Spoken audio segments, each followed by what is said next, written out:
I'm Drew Stevenson, and this is a lecture for my Statutory Interpretation and Regulation class about the Supreme Court case Smith versus United States from 1993.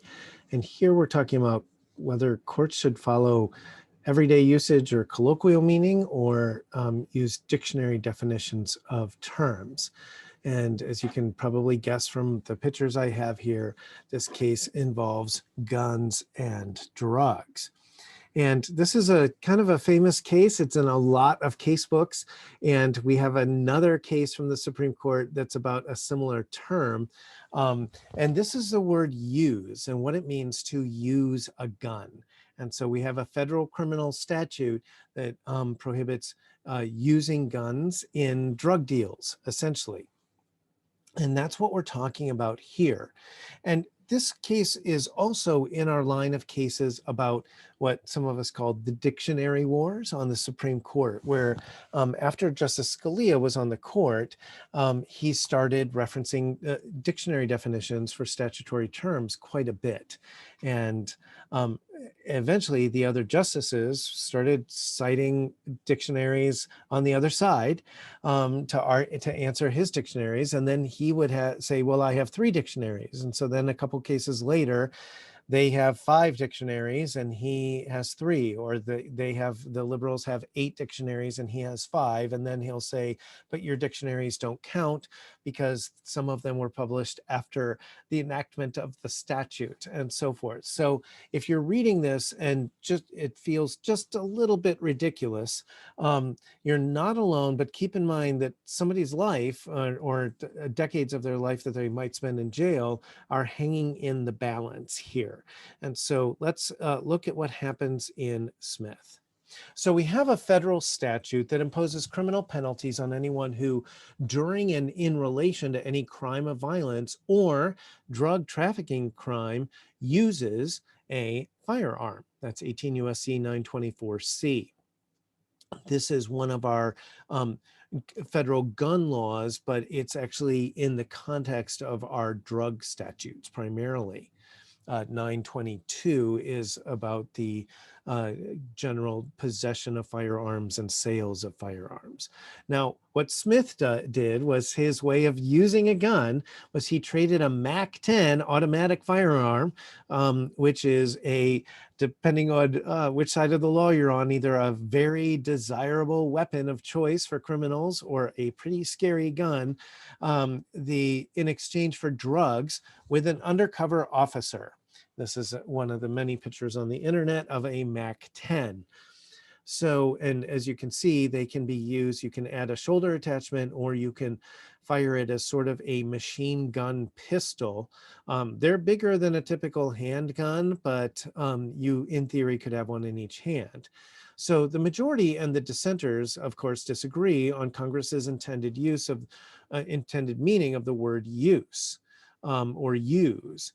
The majority interpreted the meaning broadly based on the dictionary definition of to employ and the statute structure and the drafter's choice not to use as a weapon. So they could have modified whoever uses a firearm as a weapon or whoever injures someone with a firearm. And instead, the statute just says uses a firearm.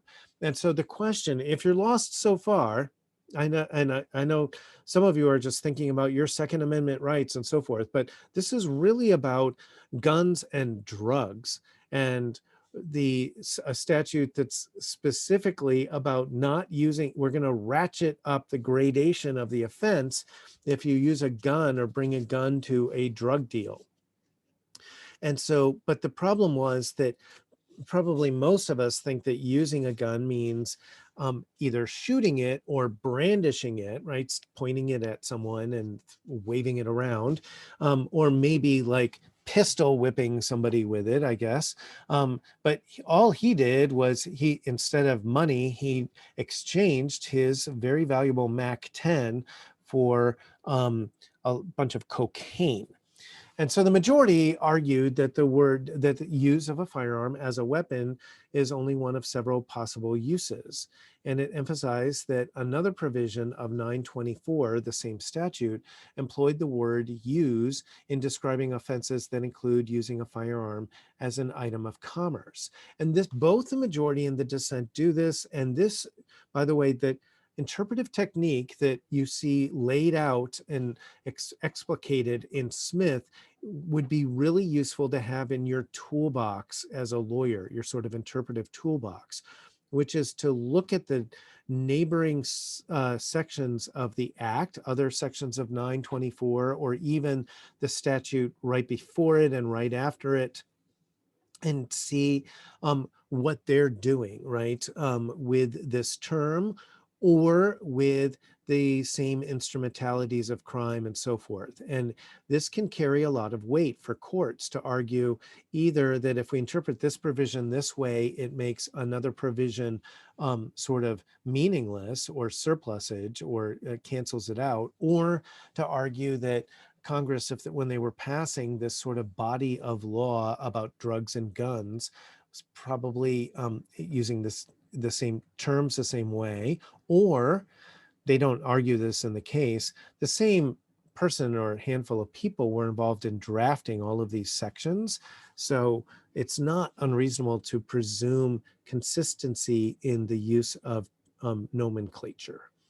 The dissent, we have a scathing end of the world as we know it dissent from Justice Scalia. And he relies heavily on, again, common dictionary definitions, and he urges a narrower interpretation of use based on its ordinary meaning, which is to use as an instrumentality for its intended or distinctive purpose. And he says, so basically, when you're using something as a gun, you're shooting it, or maybe brandishing it to threaten someone with a shooting. So the dissent pointed also to, and by the way, this is another very clever interpretive technique that should be in your sort of lawyer's toolbox. Scalia got an older version of the statute, not the current one, where use of a firearm was only in connection with violent crimes. And then at some point, Congress amended it and dropped in, or in a drug deal, as that phrase that we sort of saw at the beginning of this video. And so he's saying that when firearm made its way into this statute, which in its original drafting, they were talking about using it as an act of violence, not using it as an item of trade, right, to barter, basically. And you would never have gotten that until Congress dropped in the phrase, we want this to apply to drug deals too.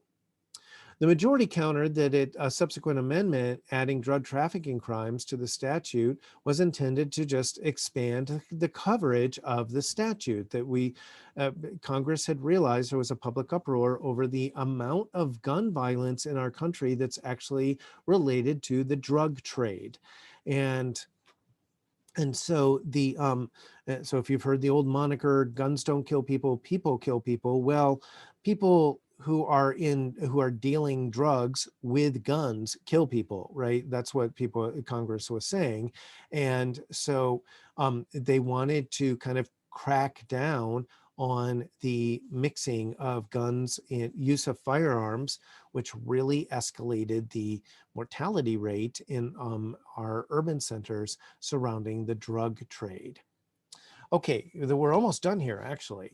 The majority applied a broad interpretation based on a dictionary definition of the term use or uses under 924C, and the dissent also made plausible arguments for a narrower kind of everyday interpretation.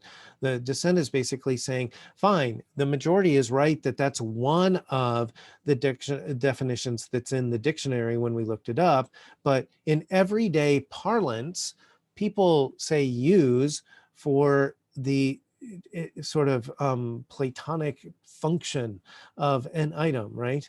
The idealized function. So both sides employed historical and structural modalities of interpretation. Here's a couple of thought questions to end with. How does a court ascertain plain or clear meaning of the text and the law, right? So Justice Scalia is always saying we should just apply the plain meaning, but how do we decide what the plain meaning is? If we can't even get 9 justices on the Supreme Court who all have legal training and so forth to agree on what the word use means in a single sentence, how clear is the meaning? And then that leads us to our second question. Can a statute be clear if the justices disagree about its meaning? And at one point, there are other cases where the justices say, in some of the statutes about ambiguity, the very fact that we have a dissenting opinion here shows that there's ambiguity in the statute, right? So if the 9 of us around a conference table can't agree on what the word means, then it's ambiguous. And then, as you know, ambiguity, if we decide that the term is inherently ambiguous, that can trigger other legal rules. In the criminal context, it can trigger the rule of lenity, which favors a defendant.